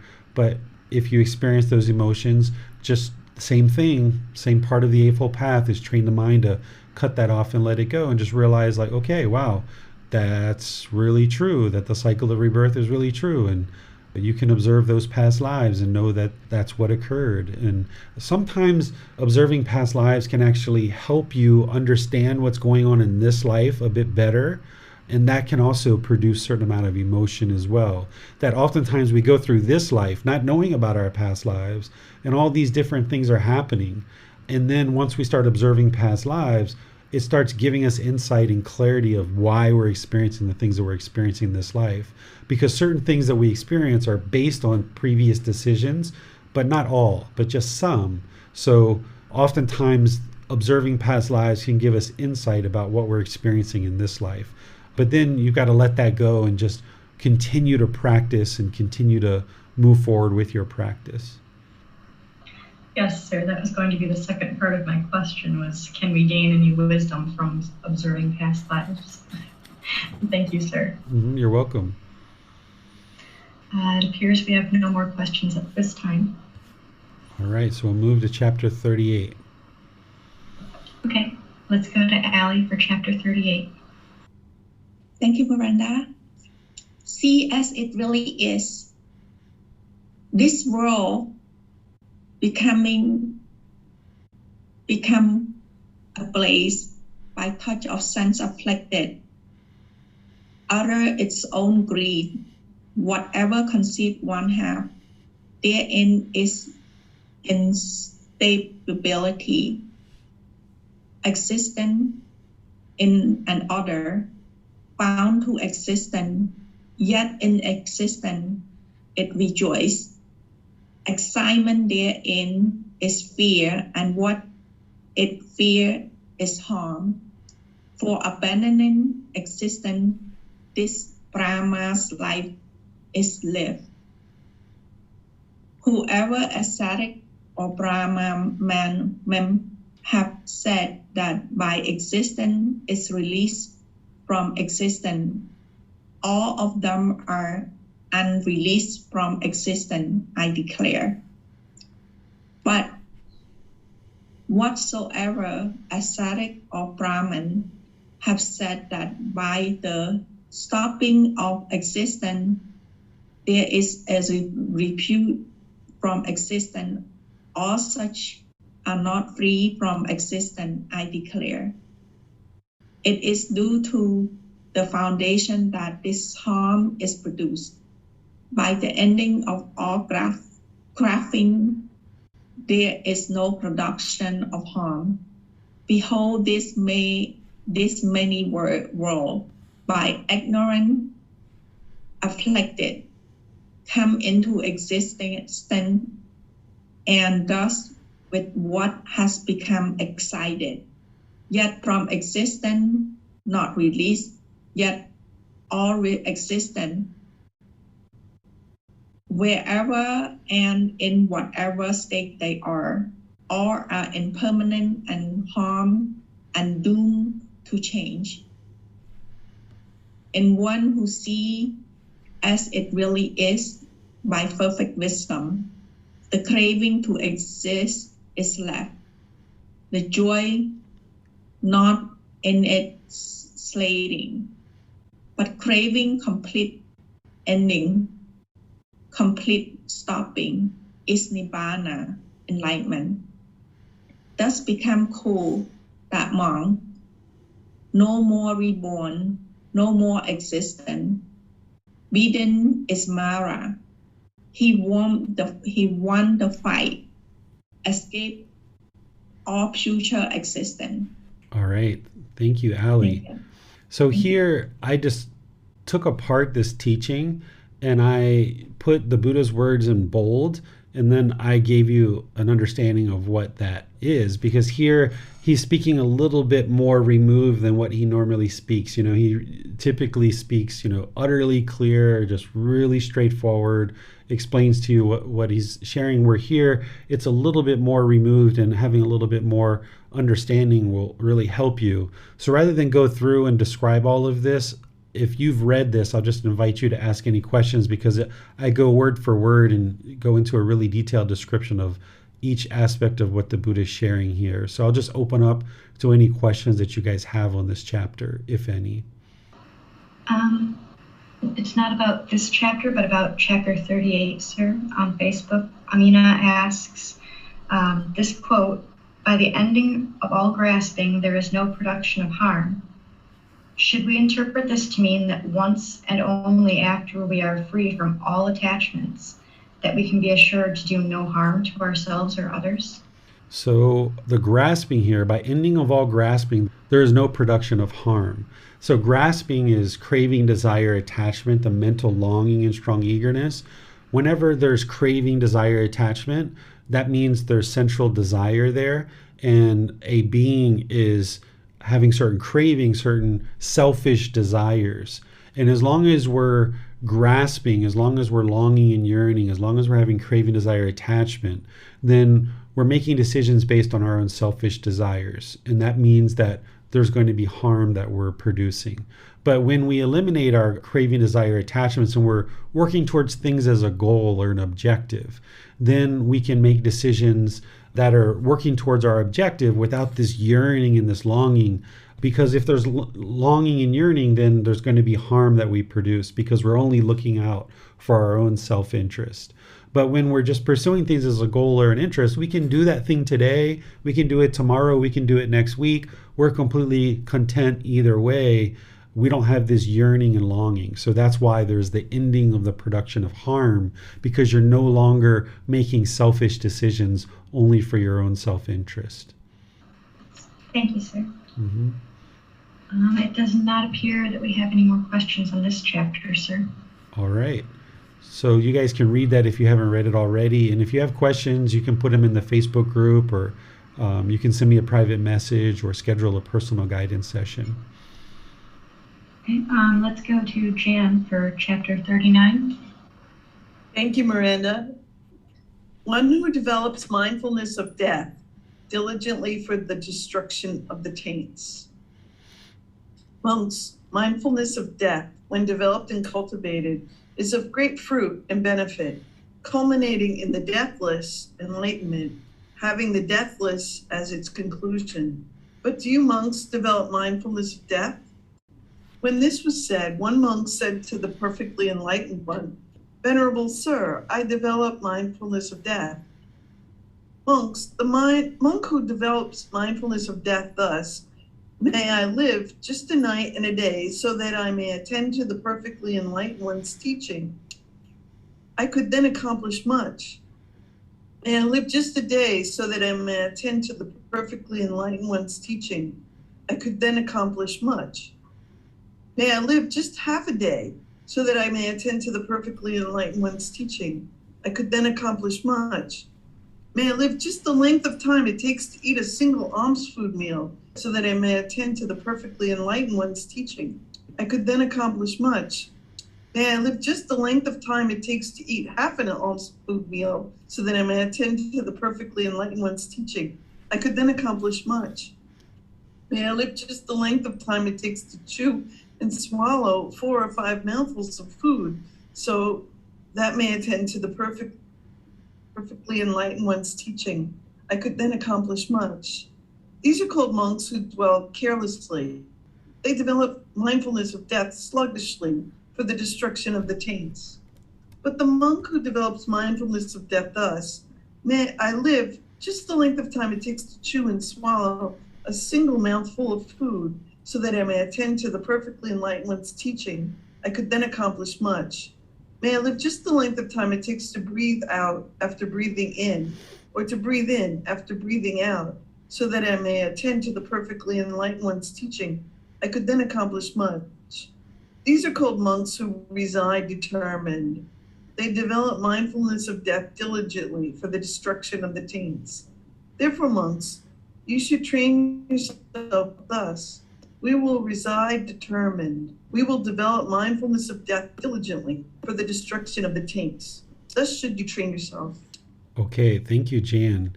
So the Buddha's talking about two different things here, but he's kind of describing them around dedication and diligence, and ensuring that someone remains dedicated and diligent and not being complacent even in the slightest amount.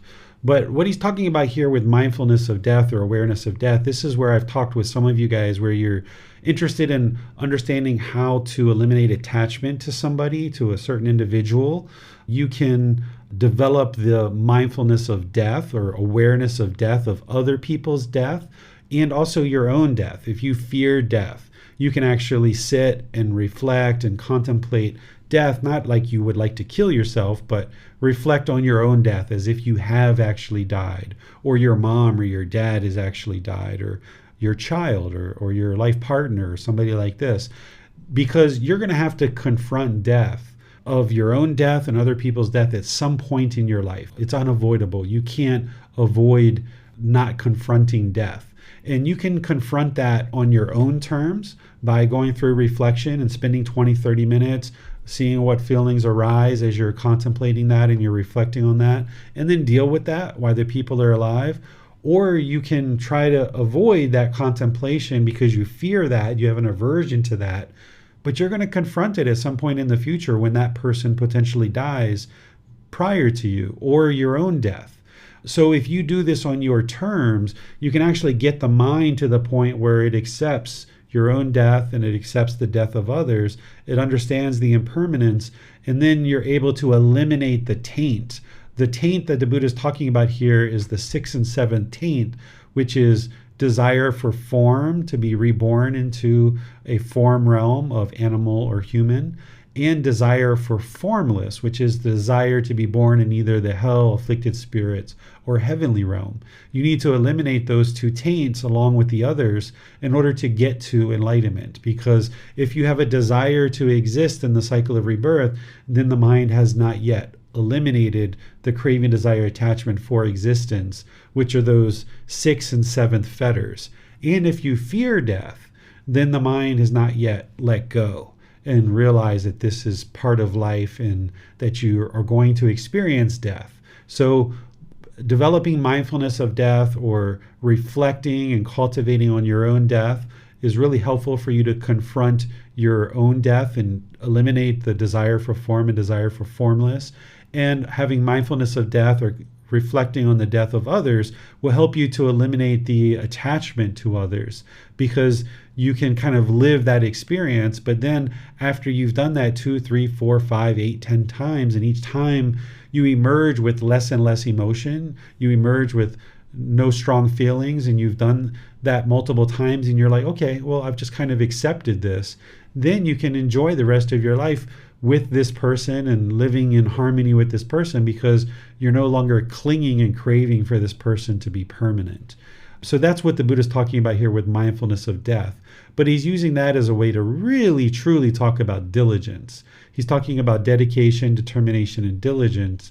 He happens to be relating it to developing mindfulness of death, but he's really talking about dedication and diligence. So what questions do you guys have on this chapter? Janet has her hand raised. Let's go to her. Thank you, Miranda. Teacher David, what I'm understanding here is that the Buddha's saying, there's these monks who are thinking, if I can just stay alive long enough to attend to the perfectly enlightened one's teachings, for this amount of time, and it's getting smaller and smaller and smaller.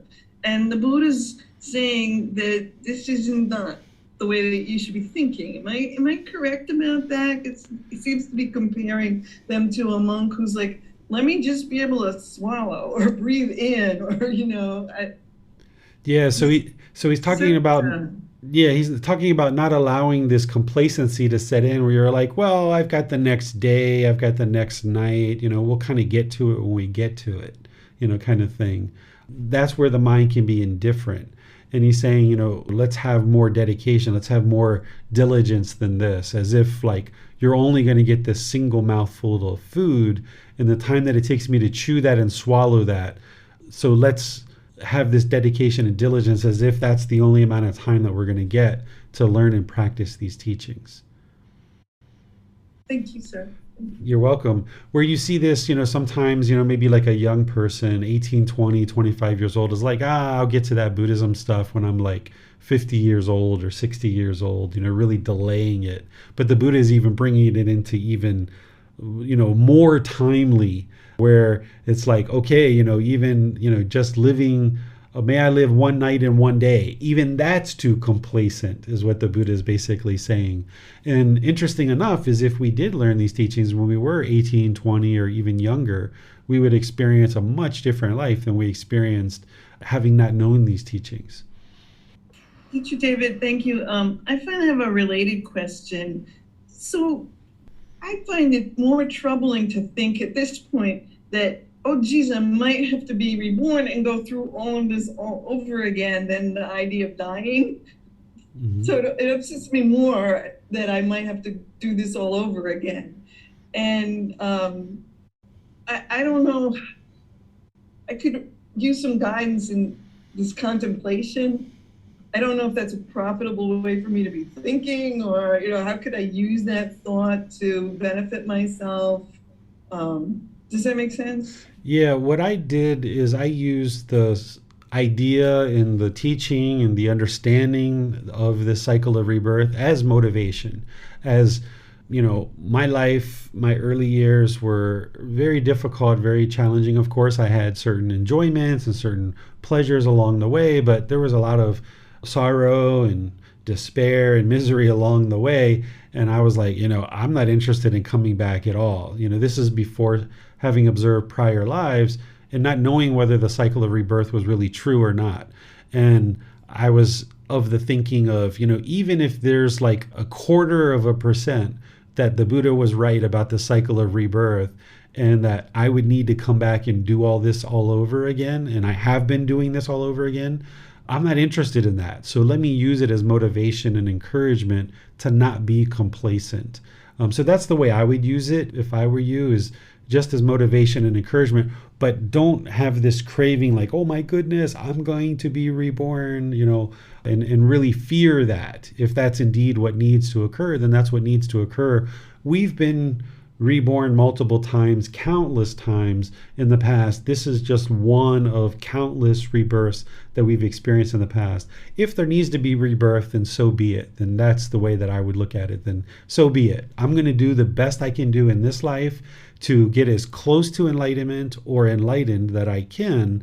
And if I get to enlightenment, okay, that's great. If I don't, then I will have gotten as close as I can get in this life. So then my next life will be that much more improved, and I will be in that much better situation in my next life. Rather than stressing or worrying about what may or may not occur in the future, instead just apply dedication and diligence right now in the present moment to accomplishing as much as you can accomplish in this path to enlightenment. And should you get to enlightenment, wonderful. If you don't, okay, that's fine too, because all this work that you're doing now is going to benefit you in a future life. Thank you. Mm-hmm. You're welcome. It appears those are all the questions that we have on this chapter, sir. All right, so we'll go to the last chapter for today. Okay, let's go to Donnie for reading chapter 40. Thanks, Breaker. The supreme development of the sense basis. Now, Ananda, how is there the supreme development of the sense basis in the noble one's discipline. Here, Ananda, when a monk sees a form with the eye, there arises in him what is agreeable, there arises what is disagreeable, there arises what is both agreeable and disagreeable. He understands thus, there has arisen in me what is agreeable, there has arisen what is disagreeable, there has arisen what is both agreeable and disagreeable. But there is condition, clear, independently arisen. This is peaceful, this is superb, that is equanimity. The agreeable that arose, the disagreeable that arose, and the both agreeable and disagreeable that arose are eliminated in him, and equanimity is established. Just as a man with good sight, having opened his eyes, might shut them, or having shut his eyes, might open them. So too concerning anything at all, the agreeable that arose, the disagreeable that arose, and the both agreeable and disagreeable that arose are eliminated just as quickly, just as rapidly, just as easily, and equanimity as is established. This is called the noble one's discipline, the supreme development of the sense basis regarding forms recognizable by the eye. Sound, just as a strong man might easily snap his fingers. Odor, just as raindrops on a slightly sloping lotus leaf roll off. Flavor, just as a strong mind might easily spit out a ball of spit collected on the tip of his tongue. Physical object, just as a strong man might extend his flexed arm or flex his extended arm. Mental objects, just as if a man were to let 2 or 3 drops of water fall onto an iron plate heated for a whole day, it will quickly vaporize and vanish. All right, thank you, Dani. So here the Buddha is talking about something we discussed in a previous class, where in the unenlightened mind, you're going to have this agreeable contact through the 6 sense bases. And when you have that agreeable contact, there's going to be these arising of pleasant feelings.